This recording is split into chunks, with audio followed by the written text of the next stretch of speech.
Shalom saudara semua. Thank you Yos, such a warm welcome. Terima kasih untuk Pak Sam, Ibu Lydia yang juga memberikan kesempatan untuk saya bisa ngobrol dan juga bisa sharing the gospel di tempat ini. Selama 2 hari saya kenal banyak dengan saudara semua. Tapi saya juga lihat banyak wajah-wajah baru yang saya belum ketemu ya. Saya juga mau mengucapkan Happy Father's Day. Mari sama-sama tepuk tangan untuk para fathers di sini ya. Amen. Fathers, do you know that you are a blessing? Yeah, God has give you a calling to disciple your family. Dan saya yakin kekuatan Tuhan juga memampukan saudara semua. Saya juga thank you Yosia karena Januari yang lalu Yosia khotbah di tempat kami. Jadi hari ini saya juga merasa terhormat bisa ada di sini. Dan saya bukan bosnya dia ya. Saya cuma network leader aja di Indonesia. Dan kebetulan juga itu karena anugerah Tuhan. Dan saya rasa ada suatu movement di Indonesia. Bagaimana banyak gereja tertarik dan November ini kita akan memulai suatu training intensif dengan City to City. Jadi makanya kalau saudara lihat buku ini semuanya kami berikan untuk misi. Jadi kalau saudara beli ini bukan untuk saya gitu saudara ya. Bahkan semua royalty juga kami berikan untuk kepentingan misi. Jadi nggak ada satupun. Dan memang kami melihat ada kebutuhan yang luar biasa. Bagaimana kalau saudara lihat di Indonesia banyak akun-akun satir. Gereja palsu, pastor in style, mungkin saudara tahu ya. Banyak orang itu sudah skeptis dengan gereja dan kita harus kembali kepada esensi dari gereja itu sendiri. Karena jujur kita para pendeta banyak yang sudah melenceng dan kita perlu bertobat. Dan saya mengucap syukur ada begitu banyak orang-orang yang ingin mengembalikan dan ingin memurnikan hatinya. Dan saya yakin akan ada suatu kegerakan yang luar biasa. Nah, saudara saya mau memperkenalkan dulu keluarga saya. Saya mempunyai satu istri. Istri saya ada di sini, bisa berdiri sebentar. Ini Novi ya, my beautiful wife. We've been married for 21 years. Ya, kita udah menikah 21 tahun. Anak saya yang terbesar umur 20, sekarang ada di Amerika sekolah. Kami juga, istri saya CEO dari perusahaan kami. Kami udah mempunyai perusahaan selama 18 tahun. Saya full time ministry, dia full time CEO ya saudara ya. Dan dia masih pulang balik ke Amerika. Nanti 10 hari setelah pulang dari Australia ini dia langsung berbalik ke Amerika ngurus bisnis kita. Jadi anak saya yang terbesar 20 tahun, yang kedua umur 15 tahun, yang kecil itu umur 10 tahun. Dan kita juga punya Peanut, poodle yang warnanya merah itu selama pandemi. Kita tinggal di Amerika 22 tahun sebelum kita pulang ke Indonesia menggembalakan Gibeon Church ya tahun 2014. Jadi ini adalah tahun ke-8 kami di Indonesia. Dan puji Tuhan saya melihat bahwa Tuhan itu setia, selalu memelihara dan saya yakin saudara semua juga merasakannya. Dan saudara juga dapat salam dari gereja kami. Tadi pagi saya saya share sama tim pendoa di sana dan mereka mendoakan saudara dan mendoakan Rock Sydney Church ya. Dan saya mengucap syukur kita bisa jadi associate ini ya, sister church ya Pak ya. Di mana kita bisa sama-sama menjangkau jiwa-jiwa dimanapun kita berada. Nah hari ini saya akan membicarakan kepada saudara mengenai Beyond the Miracles. Ini adalah salah satu mujizat yang Yesus lakukan yang ditulis oleh Yohanes. Nah sebelumnya saya ingin menunjukkan kepada saudara beberapa sign. Kenapa? Karena miracles itu di dalam Alkitab dibilang signs. Katakan sama-sama signs. Signs itu tanda. Nah saya ingin sedikit guyon ya saudara ya. Ini sign-sign yang ada di Indonesia. Kalau orang Indonesia lihat ini merasa nggak apa-apa. Tetapi kalau saudara ngelihat ini pasti saudara ketawa-ketawa. Saya kasih contoh nih. Dicari karyawan apa saudara? Part time ya. Mungkin orang-orang orang Indonesia nggak sadar gitu ya. Ini maaf nih ya, saya harus ini tapi real, tapi ini terjadi ya. Jadi maaf ini nggak usah disebut, baca aja di pikiran nggak apa-apa gini. Ya saudara ya. Maksudnya shit, bukan itu saudara, tetapi salah gitu saudara ya. Aduh, saya sampai pusing kepala lihat ini. Ini beneran ternyata ya saudara ya. Kemudian ya fried chicken maksudnya. Tapi mungkin orang Sunda ya, dia bilangnya fried chicken gitu ya saudara ya. Aduh, parah ya saudara ya. Nah ini juga kalau saudara pergi ke mana, ke, ke salon, itu kan ada rias pengantin, sanggul, maksudnya itu facial tapi jadi Faisal, nggak tahu apa itu yang dijual ya. Aduh. Nah ini saudara, kalau saudara ternyata kalau pergi ke Indomaret, saudara nggak cuman hanya bisa beli makanan dan minuman, tetapi rupanya saudara dapat free wife gitu saudara. Maksudnya ini wifi kali ya saudara ya. Tapi rupanya saudara kakek Indomaret bisa dapat free wife gitu saudara ya. Aduh saya juga bingung ini. Nah ini yang luar biasa lagi. Pemerintah juga bikin sign yang maksudnya baik. Tapi justru kalau diterjemahkan orang bule, wah ini luar biasa ini negara ini ya. Ya maksudnya jauhi narkoba justru malah high drug gitu saudara ya. Ya. Nah saudara lihat ya, ini semua sign-sign ya. Ini adalah sign yang salah ya, salah. Nah saudara kalau saudara lihat ini di mall, saudara lihat tanda ini di mall, apakah saudara akan buang air kecil di bawah tanda ini? Of course not. Karena ini hanyalah tanda dan ini bukan destinasinya. Kalau kita bicara tentang tanda, tanda ini mengarahkan kepada destinasinya. Nah firman Tuhan berbicara apa di kitab Yohanes? Kitab Yohanes bilang di Yohanes 20 ayat 30 sampai 31. Kita baca sama-sama ya. 1, 2, 3. Memang masih banyak tanda lain yang dibuat Yesus di depan mata murid-muridnya. Yang tidak tercatat di dalam kitab ini. Tetapi semua, katakan sama-sama lagi. Semua yang tercantum di sini telah dicatat supaya kamu percaya bahwa Yesuslah Mesias anak Allah dan supaya kamu oleh imanmu memperoleh hidup dalam. Oh ternyata tanda itu, mujizat itu hanya tanda, bukan destinasinya. Mujizat itu memang kita terima, tetapi ini bukan, it's just means to an end, it's not the end itself. Ternyata ada 2 supaya di sini. Yang pertama supaya kamu percaya. Siapa Yesus itu? Kemudian yang kedua, supaya kalau kamu percaya, kamu hidup oleh imanmu, hidup dalam namanya. Hidup di sini bukan, hidup itu dalam bahasa Yunani ada 3 saudara. Yaitu bios, yaitu akar kata dari biologi. Biologi itu adalah bicara tentang fisik, sandang, pangan, papan. Hidup di sini bukan ngomongin itu. Tetapi bukankah itu yang seringkali dicari orang? Ya kan, berkat materi, ya kan, sandang pangan papan. Tetapi bukan itu. Yang kedua adalah suke. Suke adalah akar kata dari psikologi. Psikologi itu bicara tentang, saudara sekarang lagi musim orang itu butuh healing, ya kan? Ya kan, oh gue butuh healing gitu ya. Kita yoga, kita vacation, supaya apa? Supaya damai. Bukan ini loh hidup yang seperti itu. Jadi kita bicara tentang, kita nih kadang-kadang cari Tuhan pengen damai sejahtera. Tetapi bukan ini yang dibilang. Tetapi adalah Zoe. Zoe itu adalah hidup yang kembali kepada desainnya Tuhan. Hidup bersama Tuhan. Di mana sebelumnya kita ini terpisah karena dosa. Kita terpisah dari Allah. Kita itu gak bisa berkenan kepada Allah dengan cara kita sendiri. Itulah sebabnya waktu kita terima mujizat. Waktu kita mendapatkan suatu terobosan dari Tuhan. Itu bukan untuk supaya cuman kita nikmati aja.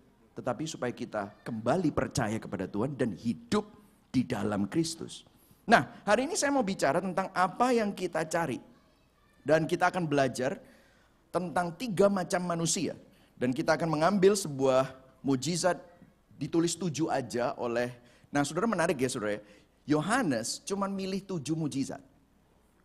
Padahal dia tadi bilang, banyak sekali mujizatnya, tetapi dia cuma milih 7.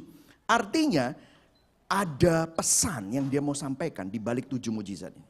Dan hari ini kita cuma hanya ambil 1 aja. Nanti kalau saudara mau baca yang lain-lainnya, ada 6 mujizat lagi, maknanya apa, saudara bisa beli bukunya ya saudara ya. Nah, kita akan lihat di Yohanes 6 ayat 1 sampai 4. Ya, sebelumnya kita berdoa dulu bersama-sama, oke? Tuhan terima kasih, kami mengucap syukur kami diberi kesempatan untuk mendengar firman-Mu. Biarlah Injil diberitakan, Kristus semakin besar, hamba-Mu semakin kecil.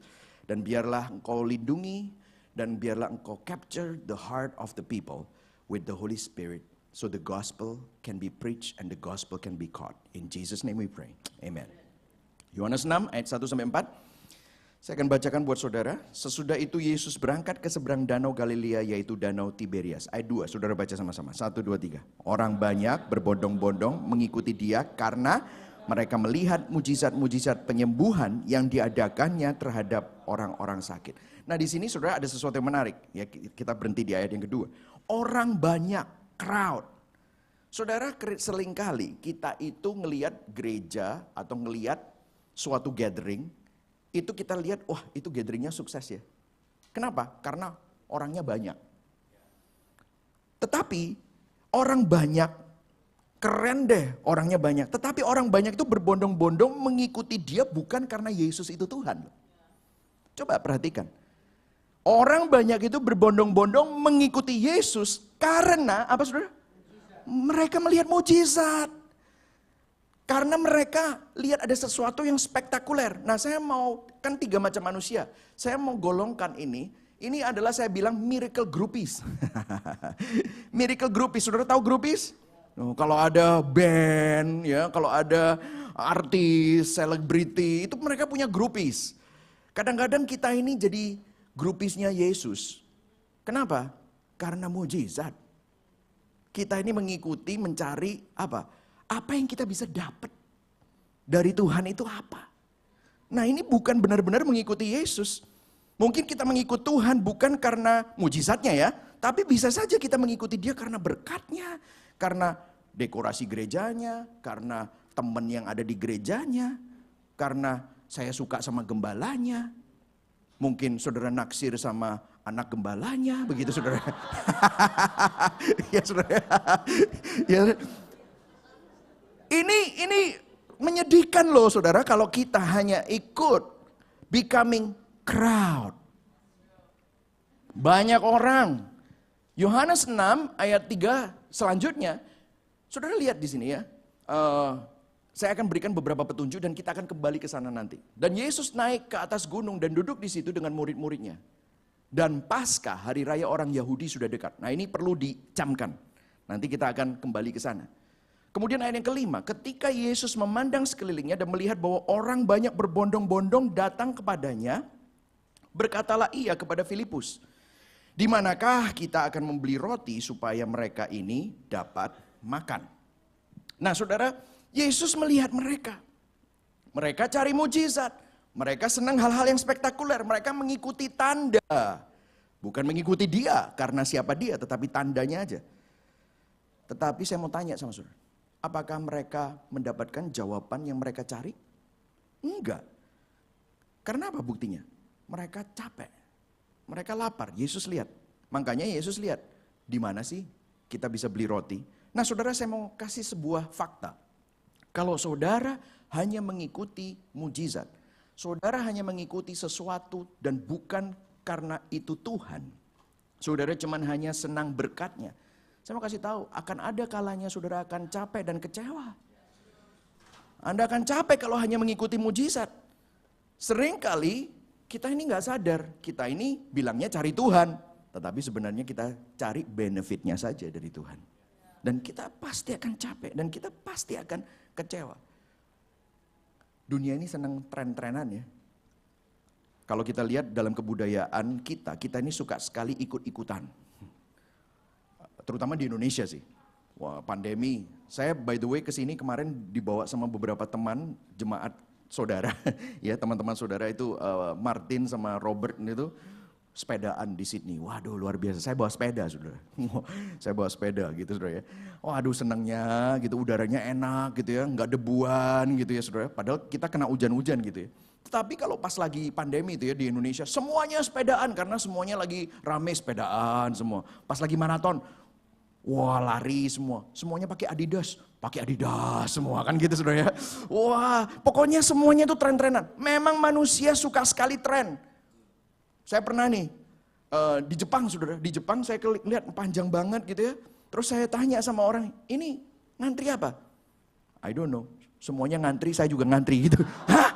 Yang bener aja gitu saudara. Ngantri itu kayak gitu saudara. Pasti ada yang keren kalau ngantri. Saudara lihat tren, dengarkan saya. tren itu nggak bisa tahan lama, pasti bosen. Kalau saudara ngikut Tuhan gara-gara ikut-ikutan, saudara ngikut Tuhan gara-gara tren, saudara ngikut Tuhan gara-gara pengen dapat sesuatu, Anda akan capek, Anda akan nggak bisa tahan lama. No wonder, saudara pernah ketemu nggak? Banyak orang Kristen itu seperti naik turun. Nggak pernah tahan lama imannya, karena mereka menaruh iman bukan kepada pribadi Yesus. Mereka menaruh iman kepada benefitnya saja, pada tanda-tandanya saja. Nah selanjutnya coba kita lihat. Kita bisa mendapatkan beberapa hal dan kita bisa belajar. Kemudian Yesus tadi bilang, di mana kita bisa beli roti? Hal itu dikatakannya untuk mencobai dia. Dia itu siapa? Filipus.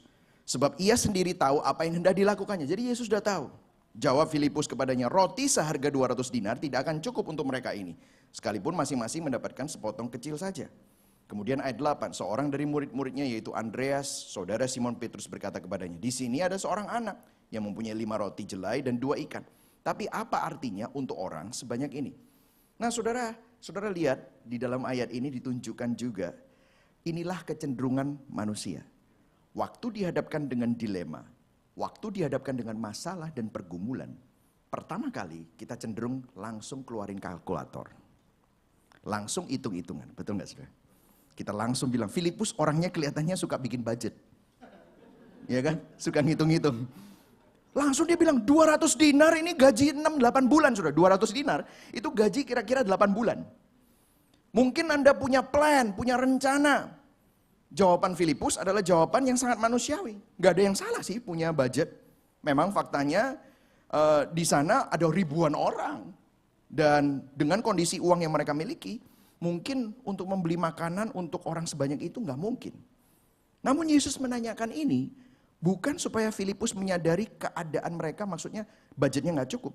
Tapi dia melihat ada sekelompok orang yang kelelahan, yang capek, yang mungkin udah mulai penat mengikuti Yesus karena ikut-ikutan. Dia ingin memberi kesempatan pada mereka, orang-orang itu, untuk mengalami kehadirannya, siapa dirinya, secara murni. Sayangnya Filipus gak ngerti hal itu. Sehingga ia malah mengeluarkan kalkulatornya dan mulai hitung-hitungan. Hasil dari perhitungannya adalah impossible. Gak mungkin lah. Jadi Filipus ini pesimis. Nah kemudian ketemu sama Andreas. Andreas bilang, kalau Andreas lebih skeptis. Ia juga melihat mujizat yang Yesus buat sebelum-sebelumnya. Tetapi ia seakan gak percaya. Kata-katanya menunjukkan demikian. Kalau mau makanan ada sih. Ada makanan. Bawa 5 roti, 2 ikan. Itu ada. Anak kecil bawa 5 roti dan 2 ikan. Tapi apa gunanya? Kayaknya nggak mungkin lah bisa ngasih makan segini banyak orang. Jadi saudara bisa melihat ya, inilah pikiran manusia. Saudara dan saya seringkali kalau saudara diperhadapkan dengan dilema dan masalah, saudara langsung keluarkan kalkulator saudara. Saudara keluarkan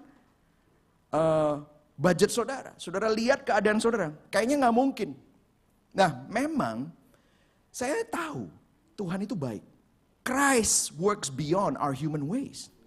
Kristus berkarya melampaui jalan manusia. Makanya firman Tuhan berkata, my ways are not your ways, right? My ways are higher than your ways. Itu di Yesaya 55 ayat 8. Tentu saja Tuhan mau kita percaya kepadanya. Nah mungkin saudara bilang, apakah kita nggak perlu buat rencana pastor? Of course, kita boleh buat rencana. Apakah kita tidak perlu buat plan pastor? Yes, tetapi Alkitab mengajar kita, waktu kita buat plan, kita harus juga siap bahwa Tuhan itu bisa mengubah plan kita kapan saja. Makanya Amsal 16 ayat 3, serahkanlah perbuatanmu kepada Tuhan, maka terlaksanalah segala rencanamu. Hati manusia memiliki rencana, memikirkan jalannya, tetapi Tuhanlah yang menentukan arah langkahnya. Jadi memang kita harus bergantung sama Tuhan. Dan Christ works beyond our human ways. Jadi kadang-kadang ya saudara, kita perlu menunjukkan bahwa di dalam hidup kita ini terbatas. Jadi saya nggak menyalahkan miracles. Saudara bisa lihat dari pemberitaan saya ini, saya bukan sensasionis, saya kontinualis. Saya percaya bahwa Tuhan tetap bekerja dengan karyanya yang luar biasa dan melakukan mujizat. Tetapi mujizat itu bukan segala-galanya. Nah kemudian lihat, kita teruskan ya kita teruskan. Ayat 10. Kata Yesus, suruhlah orang-orang itu duduk. Adapun di tempat itu banyak rumput, maka duduklah orang-orang itu kira-kira 5.000 laki-laki banyaknya. Lalu Yesus mengambil roti itu, mengucap syukur, membagi-bagikannya kepada mereka yang duduk di situ. Demikian juga dibuatnya dengan ikan-ikan itu, sebanyak yang mereka kehendaki. Ayat 12. Dan setelah mereka kenyang, ia berkata kepada murid-muridnya, kumpulkanlah potongan-potongan yang lebih, supaya tidak ada yang terbuang. Ayat 13. Maka mereka pun mengumpulkannya, mengisi 12 bakul penuh, dengan potongan-potongan dari kelima roti jelai yang lebih setelah orang makan. Nah, kita semua udah tahu ceritanya. Biasanya khotbahnya berhenti di sini. Bilang apa? Kalau kamu percaya Tuhan, Tuhan akan memberikan apa yang kamu butuhkan, bahkan berlimpah-limpah dengan 12 bakul. Nah, gitu kan saudara. Amin. Ya, puji Tuhan. Ya. Tetapi ceritanya kan nggak berhenti di situ. Ceritanya ada sambungannya. Nah, di sini saudara saya ingin saudara membayangkan. Karena kalau tadi miracle groupies, kita masuk ke dalam yang nomor 2. Karena ada two kinds of people yang nomor 2 ini. Lihat, dia bukan cuma hanya miracle groupies, tetapi miracle addict. Orang yang mengalami experience mujizat. Jadi ada orang yang senang dengar mujizat atau dengerin testimoni tentang mujizat yang orang lain alami. Dia senang tuh dengerin. Makanya kalau di YouTube pun gue senang dengerin testimoni gitu. Wah, dia dengerin gitu. Tetapi nggak cuma hanya itu. Ada orang yang udah ngalamin. Mereka bukan cuma hanya nonton, tetapi mereka ngalamin. Coba bayangin, murid-murid Yesus. Murid-murid Yesus, kan Yesus memecah-mecahkan roti diberikan kepada 12 muridnya. Dan 12 muridnya itu disuruh membagikan kepada orang-orang 5.000 laki-laki dengan istri dan anak-anaknya. Kira-kira ada 25.000 orang. Coba bayangkan Petrus, dia kalau bahasa Jawa dipotel gitu, cetat gitu saudara. Ya, dicuil gitu ya saudara. Dikasih, mungkin pertama-tama dia kasih. Gila, gue cuma dapat segini. Suruh kasih segini banyak orang. Aduh, kecil dulu deh. Gitu kasih. Dikasih. Loh, kok nggak habis? Dikasih. Loh, kok nggak habis? Dia ulangi sampai ke belakang nggak habis-habis. Dia ulangi lagi ke depan. Sekarang cuilannya lebih besar. Cekat. Nggak habis lagi. Nggak habis lagi. Nah, ini kalau misalnya orang Indonesia, dia udah dapat di depan, di belakang dia ngantri lagi gitu saudara. Ya gitu saudara ya. Dia ngeliat, wih ini kok keren sekali ya. Saudara lihat ini, murid-murid mengalami mujizat. Kemudian orang-orang ini juga ngeliat mujizat karena dari tadi itu rotinya sama, tapi nggak habis-habis. By the way, sebelum ada mujizat ini, murid-murid dan orang-orang yang ikut, mereka nggak ngalami mujizat, mereka nonton mujizat. Karena orang buta sembuh lah, orang lumpuh jalan lah. Jadi saudara, mereka melihat bagaimana Yesus melakukan mujizat kepada orang lain. Tapi hari itu, waktu mereka makan roti dan ikan, itu nggak habis-habis. Mereka mengalami mujizat. Tapi lihat nggak saudara? Mengalami mujizat bagus gak? Bagus, tetapi itu bukan destinasinya. Bukan itu tujuannya. Kadang kita orang Kristen berhenti di sini. Yang kita cari adalah pengalaman dengan mujizat, bahkan dibuat formula. You notice gak? Yesus kalau membuat mujizat, dia gak pernah sama tuh caranya. Kalau dibuat sama caranya, kita akan bikin itu sebuah formula. Betul gak sih? 3 step untuk mendapatkan mujizat. Banyak loh kayak gitu kadang-kadang, ya kan saudara? 7 step, 7 langkah untuk mendapatkan mujizat. Saudara, bahayanya kalau kita berhenti di sini. Dan kalau saudara dapat mujizat, dan saudara pikir, saudara menemukan stepnya, nanti saudara dapat mujizat, saudara tinggi hati, sombong. Lihat nih, karena gue ngelakuin ini, makanya gue dapat mujizat, gak kayak lu. Lu sih gak kurang doa, lu sih gak datang hari Minggu, hari ini Minggu datang, minggu depannya online. Pantesan lu gak dapat mujizat gitu saudara. Misalnya ya. Jadi gini, mau online mau gak online, apakah itu basis dari mujizat? Oh. Jadi kalau kita berpikir, kita berhenti di sini nih. Dan kita dapat apa yang kita butuhkan, kita ini bisa sombong. Tahukah saudara, miracles is unmerited favor of God. It's just because of His mercy and His grace at work. Kita gak bisa berhenti di fase ini. Hanya karena mengalami mujizat Tuhan, kita hanya puas dengan tanda-tandanya, we enjoy the miracle. But if we stop right here, we forgot where did the miracles come from. We forgot who gives the miracle. We forget that we don't deserve the miracle. Kita menikmati berkatnya dan lupa siapa yang memberi berkat. Akhirnya kita hanya menjadikan Tuhan sarana, alat. We use God. Berhati-hatilah agar kita tidak kecanduan oleh mujizatnya. Yang setuju katakan amin.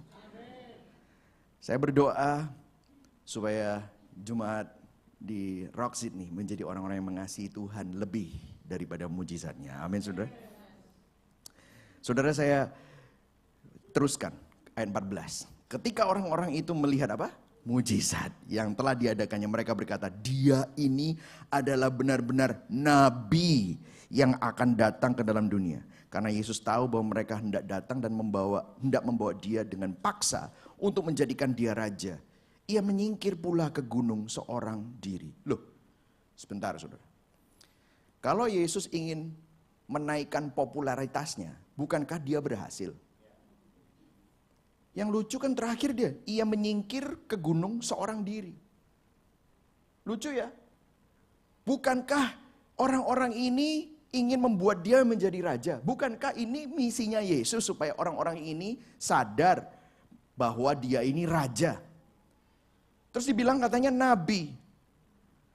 Saudara, ini ada sesuatu yang membingungkan. Di dalam dua ayat ini membingungkan sekali. Pertanyaannya, kenapa sih kok Yesus menyingkir? Kenapa kok Yesus? Karena orang-orang ini mau menjadikan Yesus raja. Kan mestinya bagus. Kalau misalnya murid-muridnya ngomong, waduh ini bagus nih. Karena rabi kita ini lagi naik daun. Kok justru malah dia hilang dari peredaran? Kalau misalnya punya Instagram, tiba-tiba Instagramnya di-delete. Blup, gitu. Padahal followernya udah jutaan gitu misalnya, atau ratusan ribu. Padahal seorang digital marketer akan bilang, terusin, ayo. Lakukan mujizat lagi. Dia menyingkir. Saudara dengarkan, ada sesuatu yang menarik. Karena dikatakan di sini bahwa karena Yesus tahu bahwa mereka hendak datang dan hendak membawa dia dengan paksa untuk menjadikan dia raja. Kenapa kok Yesus menyingkir gara-gara dia mau dijadikan raja? Karena dengarkan, karena perhatikan ini. Orang-orang ini mau menjadikan Yesus raja menurut versi mereka. Raja yang buat mujizat, raja yang ngasih makan. Yesus sebenarnya sedang menyatakan siapa dia sebenarnya, tetapi yang mereka bingungkan adalah rotinya. Yang mereka bingungkan adalah 12 bakulnya. Yang mereka bingungkan adalah mujizatnya dan berkatnya. Mereka mau membuat Yesus menjadi raja versi mereka, bukan seperti yang dirancangkan oleh Bapa di surga. Beda sekali saudara, itulah sebabnya Yesus itu menyingkir. Kemudian waktu dia menyingkir, kita lompat ya saudara, kita lompat. By the way, versi raja orang-orang ini adalah raja yang tanpa salib. Raja yang mahkotanya emas, bukan mahkota duri. Dan Yesus tahu, ini bukan rencana Bapa. Meskipun dia gaining popularitas, dia gak cari popularitas itu. Saudara, kita sebagai anak-anaknya perlu bertobat. Seringkali kita maunya yang enak-enak aja. Kita lupa bahwa raja kita itu raja yang singgasananya bukan tempat duduk yang nyaman, tetapi salib. Singgasananya salib, mahkotanya duri. Jubahnya ketelanjangannya. Wow. Dan coba kita lihat, buktinya di mana? Yohanes 6 ayat 25-26. Ketika orang banyak menemukan Yesus di seberang laut. Jadi Yesus ngilang, orang-orang nyari dia. Akhirnya ketemu lagi. Ini coba ya, saudara stop dulu. Ini orang-orang ini luar biasa loh, cukup determine loh. Karena mereka cari Yesus loh. Cukup bagus gak orang cari Yesus? Bagus dong. Cuma cari Yesusnya dengan alasan yang salah. Ini yang menyedihkan. Dan Yesus, do you know that God is not pleased when you're seeking Him for the wrong reason? And by the way, kita semua pernah ada di sana ya.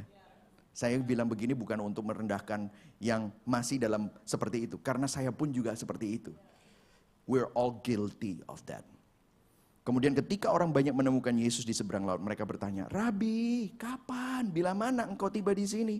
Yesus menjawab mereka, "Aku berkata kepadamu karena sesungguhnya kamu mencari aku, bukan karena kamu melihat tanda-tanda bahwa aku ini raja yang sesungguhnya, tetapi karena kamu telah apa? Makan roti itu dan kamu..." Wow. Tanda-tanda yang dikatakan di sini berbicara mengenai tanda-tanda yang benar yang menunjuk kepada tujuannya.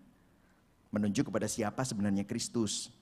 Melainkan kamu nggak kesini karena aku ini adalah Kristus yang akan menebus umat manusia melalui salib. Tetapi kamu kesini cari aku karena kamu telah makan roti dengan kenyang. Dengan kata lain, kita ini seringkali, ini teguran loh buat kita.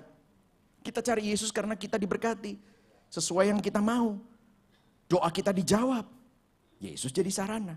Kekristenan bukan tentang mengalami kuasa Tuhan atau mengalami Tuhan, tetapi kekristenan adalah hubungan kasih antara Tuhan dan umatnya, relationship. Kalau ada mujizat, puji Tuhan, itu bonus, saudara. Apakah mujizat salah? Enggak, tapi kalau itu menjadi fokus kita, kalau kita hanya berhenti di sana, maka kita salah fokus. Terus kemudian, selanjutnya 27, Yesus bilang gini, "Bekerjalah bukan untuk makanan yang akan dapat binasa, melainkan untuk makanan yang bertahan sampai kepada hidup yang kekal yang akan diberikan anak manusia kepadamu. Sebab dialah yang disahkan oleh Bapa Allah dengan materainya." Jangan cuma berhenti sampai tahap mencari terobosan, pemeliharaan Tuhan, kecukupan finansial, itu semua fana. Itu semua akan berhenti. Jangan puas pada waktu kita mengalami itu semua. Puji Tuhan kalau itu, karena apa? Jangan hanya bersyukur terhadap pertolongan Tuhan. Tetapi dari pertolongan Tuhan itu Tuhan ingin memberikan hikmah. Tuhan ingin menyatakan dirinya. Saudara dapat gak itu? Kita cuma bersyukur kalau saudara butuh duit, saudara kesulitan, ada pergumulan, dijawab. Puji Tuhan, tetapi mujizat itu sementara. Mujizat itu tidak kekal. Namun hidup yang Tuhan berikan yaitu Zoe, yaitu dirinya sendiri, itulah yang kekal. Itulah yang berharga. Dan manusia itu bingung kalau diomongin gitu. Hah? Apa sih maksudnya? Persis seperti orang-orang ini. Dia bilang begini, lalu kata mereka kepadanya, "Apa yang harus kami perbuat supaya kami mengerjakan pekerjaan yang dikehendaki Allah?" Ayat 29. Jawab Yesus kepada mereka. Yang kuning baca semua. 1, 2, 3. "Inilah pekerjaan yang dikehendaki Allah, yaitu hendaklah kamu percaya kepada Dia yang telah Dia utus." Allah. Percaya? Maksudnya apa? Maksudnya apa? Tuhan percaya ini maksudnya apa? Terus ya saudara, ayat 30. Maka kata mereka kepadanya, "Minta tanda lagi." Coba lihat. Maka kata mereka kepadanya, apa lagi? Tanda apakah? Ini nggak habis-habis, bro. Ini manusia nih. Tanda apakah yang kau perbuat supaya kami dapat melihatnya dan percaya kepadamu? Pekerjaan apakah yang engkau lakukan? Terus kemudian ayat 31. Ini menunjukkan bahwa mereka pun waktu melihat perjanjian lama, mereka salah kaprah. Mereka melihat, nenek moyang kami telah makan mana di padang gurun seperti ada tertulis mereka diberinya makan dari surga. Mereka berpikir karena nenek moyang mereka taat, ngikutin Musa, mengikuti hukum Taurat, itulah sebabnya mereka dapat mana. Makanya mereka percaya. Maka kata Yesus kepada mereka, "Aku berkata kepadamu sesungguhnya bukan Musa yang memberikan kamu roti dari surga, melainkan Bapa-Ku yang memberikan kamu roti yang benar dari surga. Karena roti yang dari Allah ialah roti yang turun dari surga dan yang memberi hidup kepada manusia." Ini kalau bahasa Surabayanya ya, bahasa Jawa. Ini orang-orang Yahudi ini ngeyel. Tahu ngeyel? Mereka minta tanda lagi, mereka berkata nenek moyang mereka bisa dapat makan mana karena taat sama Musa. Dengan kata lain mereka berkata nenek moyang kami taat sama Musa, makanya Tuhan menyertai mereka. Padahal itu pemikiran yang salah, saudara. Kita tidak diberi mujizat karena ketaatan kita atau karena kita lebih baik. Mujizat itu semata-mata hanyalah kasih karunia Tuhan. Jadi jangan bangga bila Tuhan memberikan kita mujizat seakan kita lebih baik daripada orang lain. Karena Dia bisa memberikan mujizat kepada siapapun yang Dia mau. Sesuai dengan kehendaknya. Buktinya orang Bethesda itu. Waktu dia disembuhkan, Orang-orang lihat, loh kamu kan mestinya nggak boleh tuh bawa tilam jalan-jalan. Ini kan hari Sabat. Siapa yang nyembunyiin kamu? Gua tahu gua. Dia nggak tahu Yesus loh. Artinya Yesus bisa nyembuhin orang yang nggak tahu. Sampai akhirnya Yesus menemukan dia. Ini salah satu yang ada di mujizat itu. Menemukan dia. Kamu tahu nggak siapa aku? Dikasih tahu. Akulah yang ditunggu-tunggu. Baru dia sujud. Waduh Tuhan, Engkaulah Mesias. Jadi Yesus peduli bukan cuma supaya orang itu sembuh, tapi keselamatan jiwanya. Saudara lihat.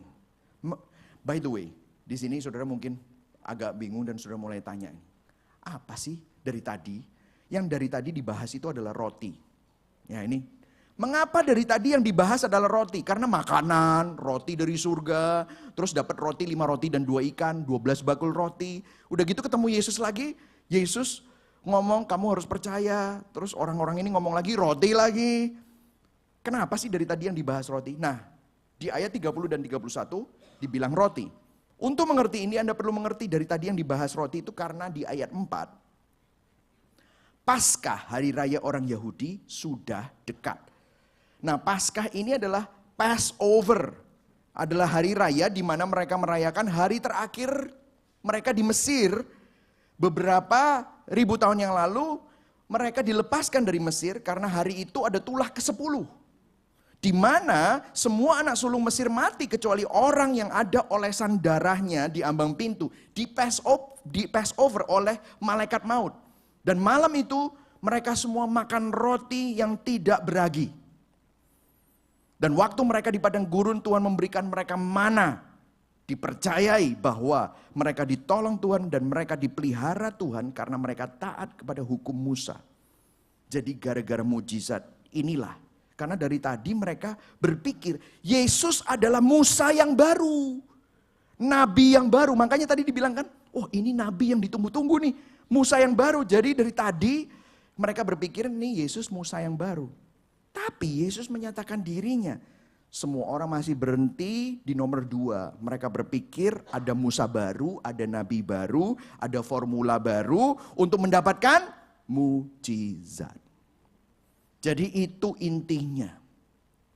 Makanya ayat 32 dikatakan, maka kata Yesus kepada mereka, aku berkata kepadamu sesungguhnya bukan Musa yang memberikan kamu roti dari surga, melainkan Bapakku yang memberikan kamu roti yang benar dari surga. Karena roti yang dari Allah ialah roti yang turun dari surga dan yang memberi hidup kepada dunia. Dia lagi ngomong tentang dirinya sendiri.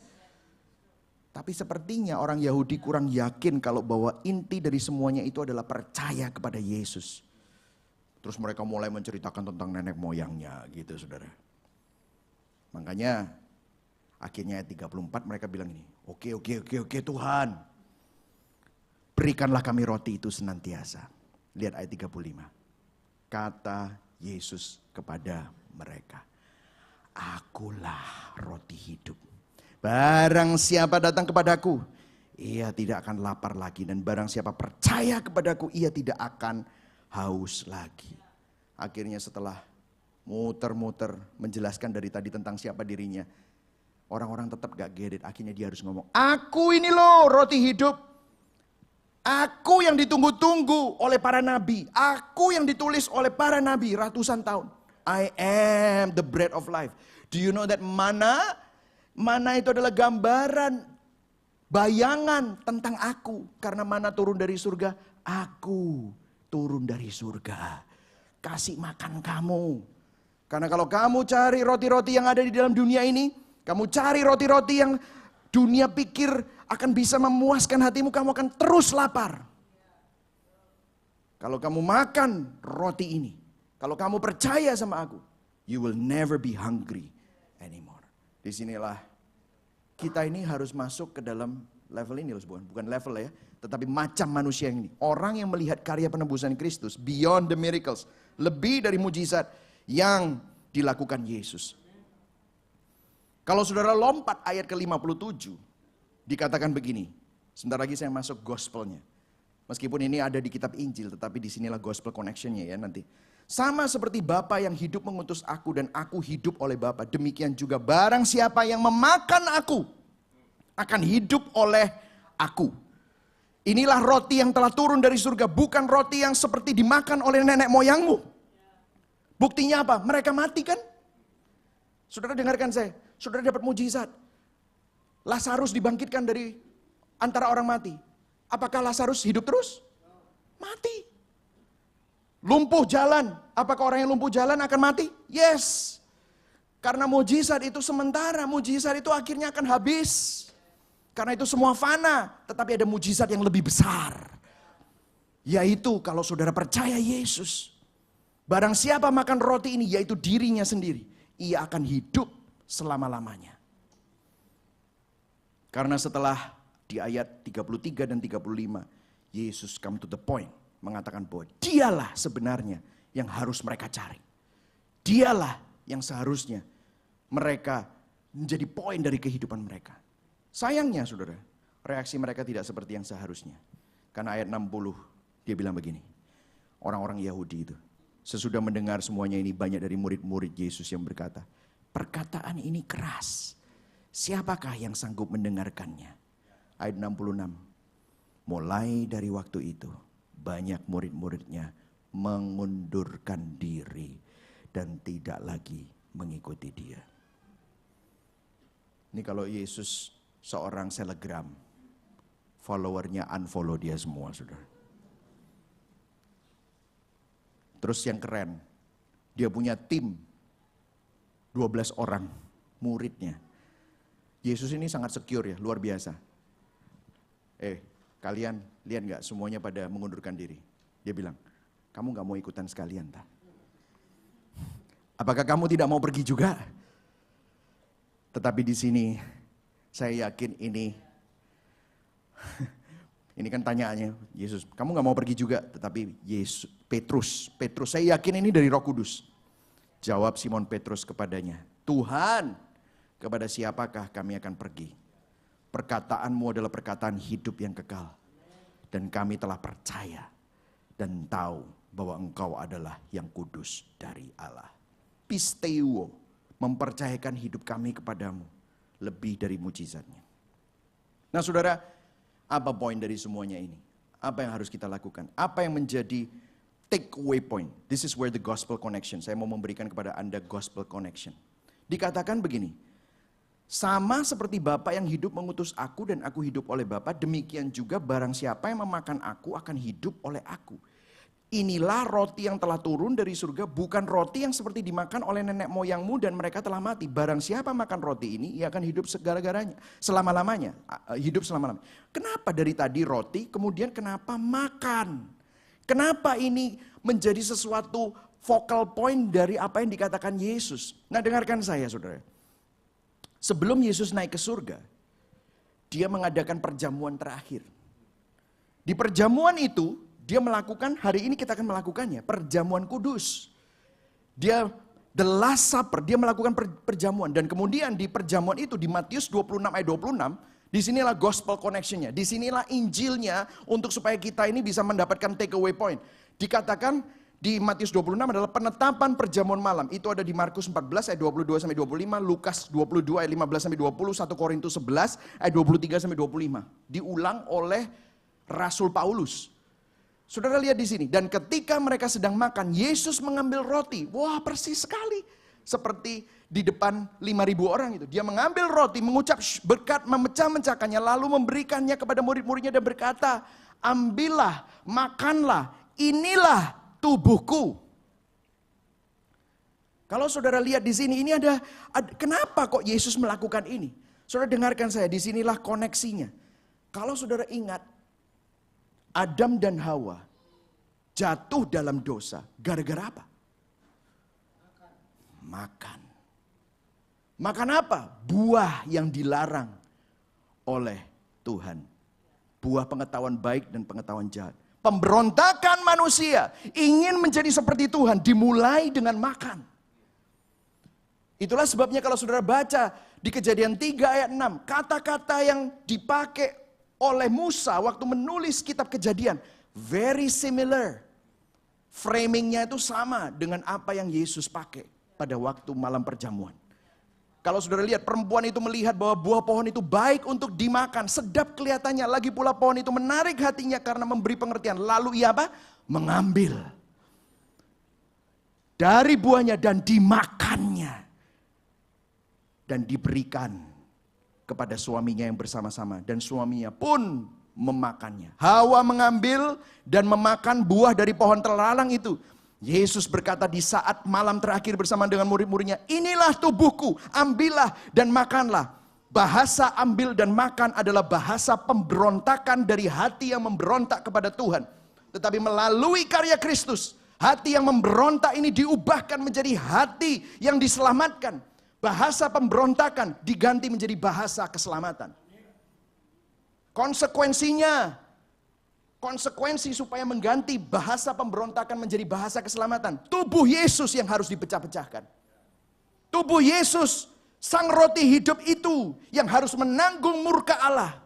Supaya barang siapa yang makan roti hidup dapat memperoleh hidup yang kekal. Karena sang roti hidup itu harus mati di atas kayu salib. Mencurahkan darahnya.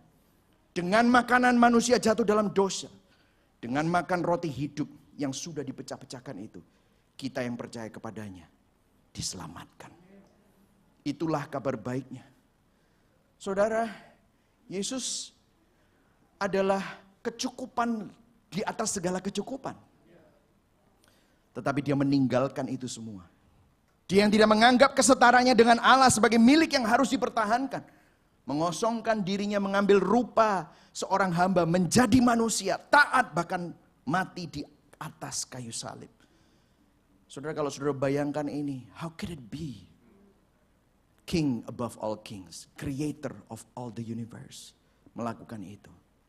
Seringkali yang kita bingungkan adalah apa yang kita dapat dari dia. Padahal dia, apa yang dia dapat dengan menyelamatkan kita? Yang dia dapatkan adalah maut. Yang dia dapatkan adalah keterpisahan dari covenant-nya dengan Bapa. Pada waktu dia di atas kayu salib, dia berkata, Allahku, Allahku, mengapa engkau meninggalkan aku? Dia terpisah karena selama ini dia tidak pernah terpisah dari Bapa. Supaya apa?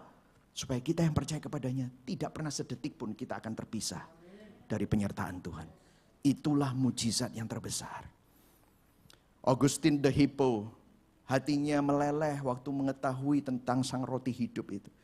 Dia berkata begini di dalam bukunya, man's maker was made man, that he, ruler of the stars, might nurse at his mother's breast, that the bread of life might hunger, the fountain of life thirst, the light sleep, the way be tired on its journey, that the truth accuse of false witnesses, the teacher be beaten with whips, the foundation of the earth, saudara, be suspended on wood, yaitu the cross.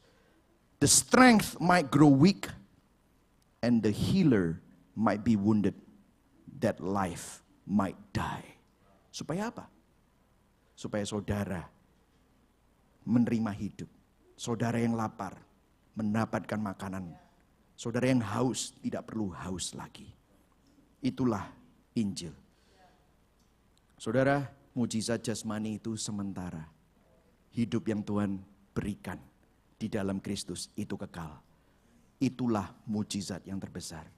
Saudara, kalau ada orang yang komplain, aduh Tuhan, kapan hidupku ini susah terus?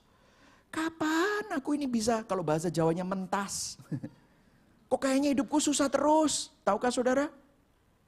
Kalau dia punya Yesus, dia memiliki mujizat yang terbesar. Kalau saudara mungkin saat ini menangis, saudara merasa bahwa hidupmu ini penuh dengan penderitaan, penuh dengan pergumulan. Kalau saudara punya Yesus, saudara tahu bahwa dia menyertai saudara. Saudara punya mujizat yang terbesar. Saudara merasa, aku dikhianati, aku sakit hati, aku menderita. Yesus juga pernah dikhianati. Yesus juga pernah menderita, bahkan lebih parah. Yesus juga pernah sakit. Sepertinya di atas kayu salib, dia melihat, ampuni Tuhan, mereka nggak tahu apa yang mereka lakukan. kesakitan yang terbesar dia pernah alami. Itulah sebabnya kalau saudara punya Yesus, saudara punya mujizat yang terbesar. Saudara, saya berdoa kita semua bisa ngomong seperti Simon Petrus ini. Meskipun saya tahu waktu itu Simon Petrus nggak ngerti apa yang dia katakan. Tapi saya tahu ini adalah doa yang menjadi nubuatan buat kita semua. Tuhan, kepada siapakah kami akan pergi? Perkataanmu adalah perkataan hidup yang kekal. Kami mempercayakan hidup kami dan kami mengenal Engkau, ginosko, mengenal secara intim bahwa Engkau adalah yang kudus dari Allah. Saat kita memiliki Kristus, kita memiliki segalanya. Kita memiliki roti hidup, mujizat yang terbesar itu bersama dengan kita. Berikan tepuk tangan buat Tuhan. Amin, saudara. Saudara tahu implikasinya seperti apa kalau saudara punya Kristus? Saya mau memberikan implikasi Injil, ya. Saudara, di dalam hidup kita, kalau saudara mengenal ini dan saudara tahu bahwa Kristus adalah mujizat yang terbesar, ini implikasi Injilnya. Saudara bisa berusaha dalam hidup saudara, tetapi tetap tenang, berserah, at rest. Karena apa? Injil. Apakah nggak boleh berusaha? Of course you berusaha. Tetapi pada saat your plan doesn't go according to your plan, you can still be at rest because you know Tuhan itu menyertai saudara. Kalau saudara berhasil, kalau saudara diberkati, saudara tidak sombong saat diberkati. Kenapa? Karena saudara tahu, kalau saudara diberkati ini semua hanya semata-mata karena anugerah. Kalau saudara dapat terobosan, saudara tahu bahwa ini semata-mata karena Injil. Tetapi kalau saudara ada di dalam pergumulan, saudara juga nggak ngomel. Saudara tetap mengucap syukur. Karena melalui ini, saudara tahu Tuhan akan menyatakan dirinya kepada saudara supaya saudara semakin kenal. Saudara tidak akan merasa mengasihani diri sendiri. You don't feel like a victim. Because we do live in the broken world. Saudara hati-hati, orang lain gak hati-hati. Saudara jujur, orang lain yang gak jujur. Tetapi kita punya Tuhan yang bersama dengan saudara. Dan dia bukan di luar, dia tinggal di dalam kita. Oleh karena karyanya, kita ada di dalam dia. Saat doamu dikabulkan, kamu memuji Tuhan. Kalaupun doamu seakan-akan tidak dijawab, engkau tetap memuji Tuhan karena engkau tahu Tuhan tahu yang terbaik. Kau tahu, kau tetap tenang. Karena dia adalah Bapa yang tahu terbaik untuk anak-anaknya. Allah turut bekerja dalam segala sesuatu untuk mendatangkan kebaikan. Amin. Mari sama-sama kita berdoa. Tuhan Yesus, hari ini Tuhan kami bertobat di hadapan-Mu. Tidak ada satupun dari antara kami yang tidak luput dari jangkauan firman-Mu dan Injil-Mu. Biarlah hari ini Tuhan kami sadar bahwa mujizat yang terbesar itu bukan pada waktu kami butuh sesuatu dan Engkau cukupi. Waktu kami membutuhkan terobosan dan Engkau berikan terobosan. Itu mujizat-mujizat yang receh. Karena mujizat yang terbesar adalah kami orang mati rohani. Kami terpisah dari Engkau, kami berdosa, kami gak bisa masuk hitungan. Tetapi karena kasih-Mu yang besar, Engkau menghidupkan kami bersama-sama dengan Kristus. Kami yang mati sekarang memperoleh hidup yang kekal. Kami yang menjadi musuh-Mu sebenarnya, melalui karya Kristus, kami diperdamaikan, diangkat menjadi anak-anak-Mu. Hidup kami ada di dalam-Mu. Nama-Mu Immanuel, Engkau beserta dengan kami. Tubuh kami menjadi bait Roh Kudus-Mu. Kami tidak perlu ke suatu tempat untuk mendapatkan hadirat-Mu. Engkau bersama dengan kami. Engkau menangis bersama dengan kami saat kami menangis. Engkau menggandeng kami pada waktu kami gak kuat jalan. Tetapi Engkau tidak akan melepaskan kami. Karena Engkau menopang hidup kami. Terima kasih Tuhan. Ada di antara kami hari ini Tuhan, mungkin seringkali kami hanya cari mujizat, tetapi kami bertobat di hadapan-Mu. Kami mungkin membuat Engkau sarana, kami bertobat di hadapan-Mu. Biarlah kami kembali, hati kami kembali hanya kepadamu. Engkaulah, you are the point of our life. You are the reason why we are here. You are the reason why we live. We live according to your glory, Lord. Biarlah Engkau kalibrasi, tata ulang hati kami. supaya kami menemukan kasih yang sesungguhnya di dalam Engkau. Kasih kami bukan kasih yang fana, kasih kami adalah respon kami terhadap kasih-Mu yang kekal. Kalau saudara mau meresponi Tuhan, engkau tertegur oleh firman ini. Would you lift up your hands? I really want to pray for you. In your seat aja, lift up your hands just in a small way. Tuhan, kau lihat tangan-tangan yang terangkat. Dengan segala keberadaan kami bertobat di hadapan-Mu Tuhan. Biarlah Engkau yang berkarya, berperkara dengan hati kami masing-masing. Change our hearts. Supaya kami mengasihi Engkau lebih daripada sekedar the benefit of following you. Biarlah kami dapat melihat bahwa Engkau lebih indah dari segala sesuatu. Tuhan, hamba-Mu berhenti berbicara. Tetapi kami percaya Injil yang menjadi kekuatan Allah itu terus terngiang-ngiang dalam hati kami. Dan bahkan kami mengaplikasikannya di dalam setiap aspek kehidupan kami.